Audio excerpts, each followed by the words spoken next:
बिस्मिल्लाहिर्रहमानिर्रहीम। आज मैं chicken pakora recipe unique style से बनाऊंगी। मैंने एक बोनलेस ब्रेस्ट पीस लिया है जिसे मैंने धोकर साफ कर लिया है। अब इसके एक साइज के क्यूब्स काट लेंगे। एक साइज की कटिंग से पकौड़े बहुत अच्छे फ्राई होते हैं, वरना कुछ पकौड़े कच्चे तो कुछ जल जाते हैं। मैंने सारे क्यूब्स काट लिए हैं।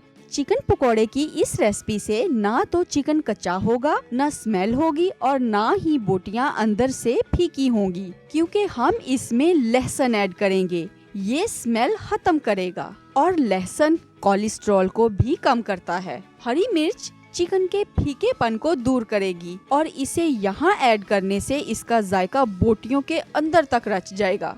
1 लीटर पानी डालकर इसकी यखनी तैयार करेंगे।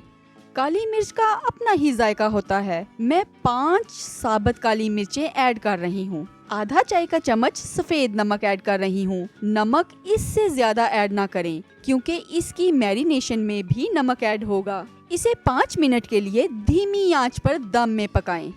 5 मिनट हो गए हैं। हमारा मजेदार यखनी वाला चिकन पकौड़ों के लिए तैयार है। हरी मिर्च को कट लगाने से इसका सारा जायका चिकन में आ गया है। बोटियां कच्ची भी नहीं है और बहुत ज्यादा गल कर बिखर भी नहीं रही। अब हम चिकन पकौड़ा बनाने के लिए इसका अमेज़ा तैयार करेंगे, जिसके लिए आधा कप बेसन डालेंगे। 1/4 कप फुल ग्रेन चोकर वाला आटा डालेंगे। ये मैदे या चावलों के आटे से ज्यादा क्रिस्प देता है और हेल्दी भी है। आधा खाने का चम्मच सुरख मिर्च पाउडर ऐड करूंगी, जिसमें आधी पिसी हुई और आधी खड़ी दाबड़ा मिर्च शामिल है। सफेद नमक ऐड करेंगे आधा चाय का चम्मच। काली मिर्च पाउडर डालेंगे 1/4 चाय का चम्मच। अजवाइन डालेंगे 1/4 चाय का चम्मच। भुना हुआ जीरा डालेंगे आधा चाय का चम्मच।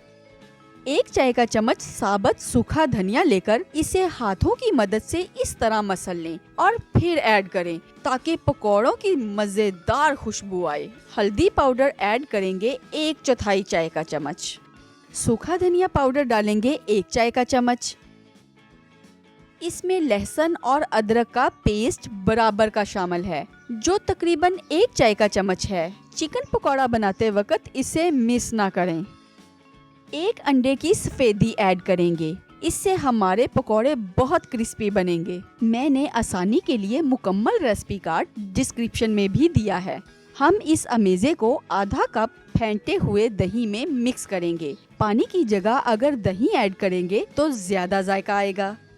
1 कप सब्ज धनिया ऐड करेंगे। इससे चिकन पकौड़ों का जायका और खुशबू दोनों ही बहुत बढ़ जाएंगे। अब इसे मिक्स कर लेंगे। 1/4 कप चिकन की यखनी ऐड करेंगे। इस अमेज़े के लिए ये बिल्कुल मुनासिब है। इसे थोड़ा थोड़ा करके ऐड करें। इसे अच्छी तरह मिक्स करें ताकि कोई गुठली बाकी ना रहे।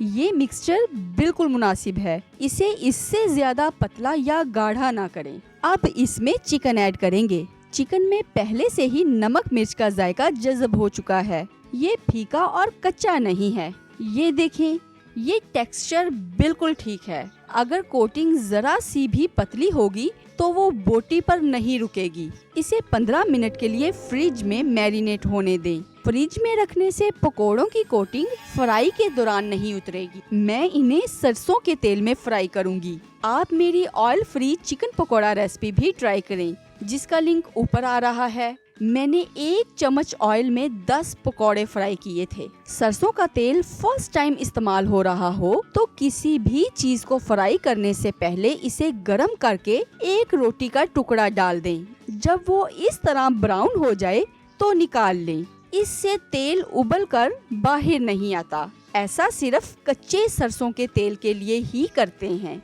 अब इसमें एक एक करके पकौड़े ऐड करें। पकौड़े डालते वक्त फ्लेम मीडियम रखें और बाद में लो कर लें, ताकि पकौड़े जलें भी नहीं और अंदर से कच्चे भी ना रहें। इसे जल्दी ना पलटें, बल्कि एक तरफ से फ्राई हो जाने पर पलटें, वरना कोटिंग उतर सकती है। इसे एक साइड से फ्राई होने में तकरीबन 5 से 6 मिनट लगेंगे। पकौड़े निकालने से 1 मिनट पहले आंच हाई कर लें। इससे पकौड़े क्रिस्पी हो जाएंगे। हरी मिर्च को फ्राई करना बिल्कुल ना भूलें। इसका जायका पकौड़ों से भी ज्यादा मजे का बनता है। क्रिस्पी हो जाने पर हरी मिर्च भी निकाल लें। पकौड़ों को डिश आउट कर लिया है। इस मिर्च में तल ही कम और चिकन का जायका ज्यादा है। अभी मैं आपको एक पकौड़ा काट कर दिखाती हूँ कि अंदर से हमारे चिकन पकौड़े कितने सोख्ता हैं। ये देखें, ये अंदर से बिल्कुल पके हुए और सोख्ता हैं और वाइट नजर आने के बावजूद फुल स्पाइसी हैं। रेसिपी पसंद आई हो तो लाइक और शेयर करें और मेरी दूसरी रेसिपीज भी जरूर ट्राई करें।